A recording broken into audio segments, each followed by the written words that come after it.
HSC পরীক্ষা তো দিয়ে ফেলেছি, আমি এখন কি করব? সামনেই হচ্ছে এইচএসসি পরীক্ষা। প্রথমেই সকল এইচএসসি পরীক্ষার্থীদের জন্য আন্তরিক শুভকামনা। তবে আজকে আমি শুধু পরীক্ষার কথা বলবো না, আমি কথা বলবো আপনাদের ভবিষ্যৎ নিয়ে। কারণ এইচএসসি শেষ হওয়ার পর অনেক শিক্ষার্থীর মনে একটা প্রশ্ন আসে, সেটা হলো আমি এখন কি করব। বাংলাদেশে বিশ্ববিদ্যালয়ে ভর্তি, চাকরির প্রতিযোগিতা, দীর্ঘ অপেক্ষা এসবের বাইরে আপনি যদি ইন্টারন্যাশনাল লেভেলের বা ইন্টারন্যাশনাল পর্যায়ে নিজের ক্যারিয়ার গড়তে চান, তাহলে জাপান হতে পারে আপনার জীবনের সবচেয়ে বড় সুযোগ।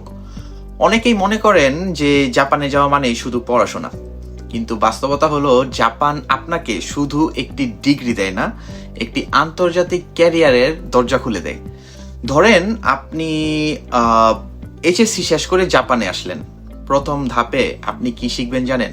প্রথম ধাপে আপনি জাপানিজ ভাষা শিখবেন এবং তারপরে ল্যাঙ্গুয়েজ স্কুলে পড়াশোনা করবেন। এই সময়ে বৈধভাবে মানে লিগ্যালভাবে পার্ট টাইম কাজ করার সুযোগ থাকবে, যার মাধ্যমে আপনি নিজের দৈনন্দিন খরচের একটি বড় অংশ ম্যানেজ করা সম্ভব। এরপরে আপনার সামনে কয়েকটি পথ বা কয়েকটি দরজা খুলে যাবে। প্রথমত আপনি ভোকেশনাল স্কুল বা সেনমনগাক্কোতে ভর্তি হবেন। দেন হচ্ছে যে আইটি, তারপর হচ্ছে business, hotel management, tourism, automobile, care giving, তারপর ইঞ্জিনিয়ারিং, অ্যানিমেশন, ডিজাইন, বাস্তবমুখী বিষয়ে পড়াশোনা করতে পারবেন। দ্বিতীয়ত আপনি ব্যাচেলর ডিগ্রি প্রোগ্রামে ভর্তি হয়ে আন্তর্জাতিক মানের বিশ্ববিদ্যালয় থেকে ডিগ্রি অর্জন করতে পারবেন।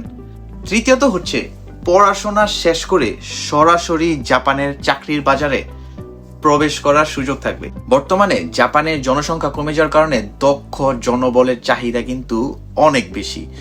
IT engineer, software developer, hotel staff, airport service staff, business executive, care giver, manufacturing supervisor, automobile technician, interpreter, international sales executive, এ ধরনের অসংখ্য পেশায় বিদেশি কর্মীদের জন্য অনেক সুযোগ রয়েছে। সবচেয়ে গুরুত্বপূর্ণ বিষয় হলো জাপানে কাজের অভিজ্ঞতা থাকলে ভবিষ্যতে শুধু জাপান নয়, বিশ্বের অন্যান্য যে কোনো দেশে আপনি ক্যারিয়ারের মূল্য অনেক বেশি পাবেন। অনেক শিক্ষার্থী এইচএসসি এর পর সিদ্ধান্ত নিতে দেরি করে ফেলে, ফলে 2-3 বছর অজান্তেই নষ্ট হয়ে যায়। কিন্তু যারা আগে থেকেই পরিকল্পনা শুরু করে, তারা এক সময়ে ভাষা শেখে, স্কিল ডেভেলপ করে এবং বিদেশে উচ্চশিক্ষার জন্য নিজেদের প্রস্তুত করে। তাই আপনি আজ যদি এইচএসসি ক্যান্ডিডেট হন, তাহলে আগামী 2-3 বছরের মধ্যে আপনি জাপানে পড়াশোনা করতে পারেন, আন্তর্জাতিক পরিবেশে নিজেকে গড়ে তুলতে পারেন এবং নিজের ক্যারিয়ারের জন্য একটি বলা যায় শক্ত ভিত্তি তৈরি করতে পারেন। তবে একটা কথা কিন্তু খুবই গুরুত্ব দিয়ে মনে রাখতে হবে, সেটা হচ্ছে যে জাপানে সফল হতে হলে শুধু বিদেশে যাওয়ার স্বপ্ন দেখলেই কিন্তু হবে না।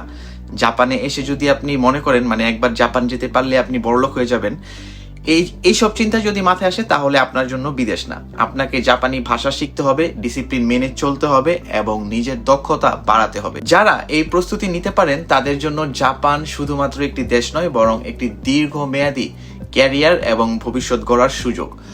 নিহনিস্ট জাপানিজ ল্যাঙ্গুয়েজ একাডেমিতে আমরা এইচএসসি ক্যান্ডিডেটদের জন্য জাপানি ভাষা শিক্ষা, স্টাডি প্ল্যানিং এবং জাপানে উচ্চশিক্ষার প্রস্তুতির ব্যাপারে গাইডলাইন দিয়ে থাকি।